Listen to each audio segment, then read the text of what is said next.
Si on me donnait 6 heures pour abattre un arbre, je passerais la première à affûter l'âge. Cette phrase est d'Abraham Lincoln et qu'elle est sage et juste.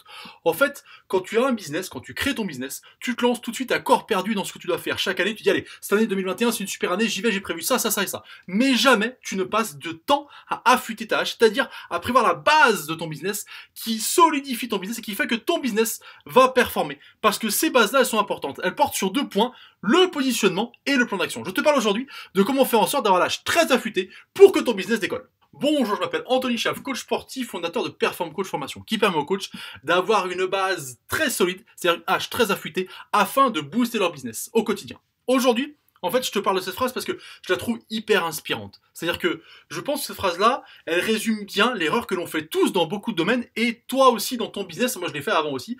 C'est-à-dire que on commence directement à se lancer dans ce qu'on a envie de faire, nos plans, nos actions, ce qu'on a envie de mettre en place. Allez, je vais mettre un nouveau projet. Allez, je vais mettre mes séances comme ça. Je vais sortir une offre, etc. Mais jamais on ne pense à affûter ça, c'est-à-dire à préparer du temps sur le plan, la planification sur ce qu'on va faire. Aujourd'hui, je te parle du positionnement et du plan d'action. Le premier point qui va te permettre du coup de vraiment avoir un business solide, c'est que ton positionnement soit le bon. Encore une fois, trop de coachs se lancent comme ça, sans avoir ni fait attention à la concurrence, ni en faisant attention à leur cible, mais en pensant seulement au produit. Parce que les 3 points du positionnement, c'est bien ça, c'est cible, produit, concurrence. Alors le produit, c'est toi qui le crée. Et généralement, on commence par ça, on se dit, j'ai envie de lancer ça, go, j'y vais. Sauf que du coup, ce qui se passe, c'est que généralement ça fonctionne pas, ou pas assez bien, ou pas du tout, parce que tu n'as pas pris le temps d'analyser ton positionnement dans la sphère du coaching sportif et par rapport aux autres coachs. Il faut que tu étudies aussi ta cible.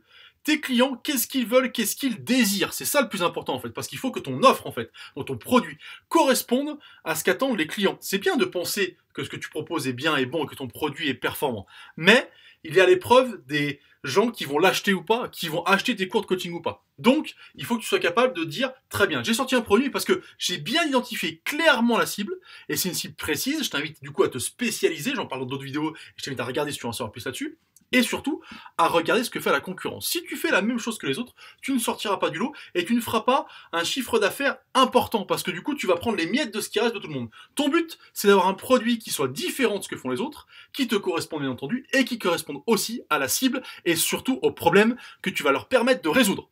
Le second point, c'est ton plan d'action. Maintenant que tu as défini ce que tu allais sortir comme produit ou comme séance, ou peut-être que tu as créé un challenge, ou que tu te dis, moi, je veux me spécialiser dans la perte de poids, pardon, des femmes après 40 ans. Et du coup, tu as ciblé ça correctement. Et en fait, ce qui se passe, c'est que maintenant, il faut mettre un plan d'action en place. Et là aussi, trop de personnes, trop de coachs, trop d'indépendants en général ne font pas de plan d'action. On dit, alors, je vais commencer comme ça, puis on verra. Non. Ce qui est important, c'est de définir déjà des objectifs concrets.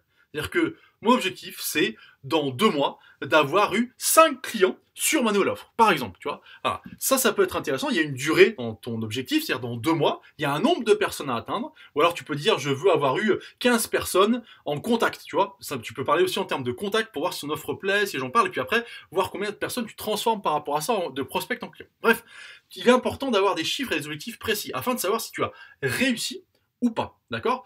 Le dernier point qui est important, c'est que ce chiffre-là, cet objectif, il te fasse vibrer. C'est-à-dire que si tu te dis, moi, je suis quelqu'un, c'est mon cas par exemple, moi j'aime bien les objectifs élevés, ça me motive vraiment beaucoup, tu vois, même si des fois ils sont peut-être un peu très élevés, mais ça me motive. Si j'ai un chiffre bas, ça me motivera jamais. Donc moi j'ai besoin de mettre un chiffre qui me fait vibrer pour essayer de l'atteindre. Et mon principe à moi, c'est de me dire, même si j'atteins pas la lune, j'atteindrai au moins les étoiles, tu vois. Mais il y a des gens qui ont besoin de chiffres plutôt bas, entre guillemets, en disant, ok, je joue la sûreté, moi si j'ai déjà 2 clients, ça sera déjà super. Bon, voilà. Il faut que, en fait, ce chiffre, il te parle et cet objectif, il te fasse vibrer, il te parle beaucoup et qu'il soit pour toi possible et dans ton conscient que ça te motive et que ça te mette en action. Ça, c'est très important et on l'oublie trop souvent.